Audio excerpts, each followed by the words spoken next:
ये प्रेम कहानी love story in Hindi एक ऐसे लड़के की है जो प्रेम शब्द के बारे में कुछ नहीं जानता था।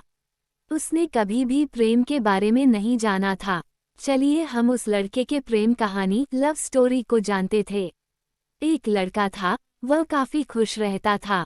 उसके जीवन में कोई गम नहीं था। अभी उसकी पढ़ाई खत्म नहीं हुई थी। हम आपको बता दें कि वो लड़का पढ़ने में बहुत तेज था। उससे हर टीचर खुश रहते थे। जब वो अगली कक्षा में गया तो उसके कक्षा में एक नई लड़की का दाखिला हुआ।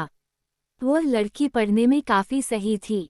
ये लड़का मन का काफी साफ था। वह हमेशा लड़कियों से तो बात करता था लेकिन कोई बुरा नजर नहीं डालता था। अब नई लड़की उस लड़के की कक्षा में आई थी। पहले तो इन दोनों में कोई बात नहीं होती थी, लेकिन वह कहते हैं न कि नियति जो चाहे वह कर सकती है। कुछ समय बाद ही पढ़ाई से जुड़ी काम के लिए बातें शुरू होने लगी। पहले तो काफी कम बातें होती थी लेकिन उन दोनों को एक दूसरे से बात करने में काफी मजा आता था। वो अब बहुत सी बातें करने लगे। उन्हें अब धीरे धीरे प्रेम भी होने लगा लेकिन उन्हें इसका पता नहीं चला।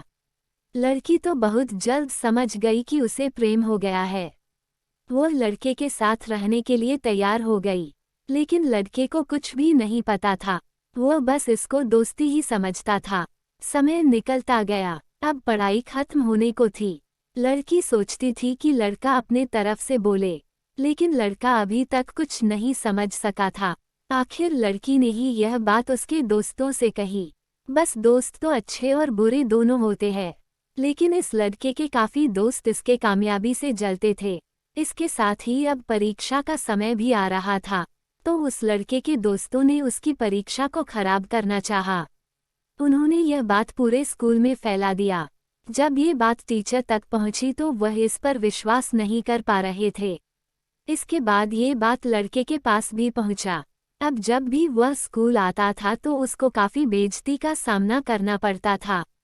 इसके कारण उस लड़की से बात करना भी छोड़ दिया और परेशान भी होने लगा। उसने जैसे तैसे परीक्षा को खत्म किया और उसके बाद वह अपने नई जिंदगी की शुरुआत की। भले ही उसके परीक्षा में कम अंक आए थे लेकिन आज वो बहुत खुश है, क्योंकि पढ़ाई खत्म होने के बाद उसने बड़ी मेहनत की और एक बड़ा अफसर बना और अब उस लड़की से शादी कर ली। उस लड़के को भी उस लड़की से प्रेम था लेकिन वो एक अच्छे समय के इंतजार में था।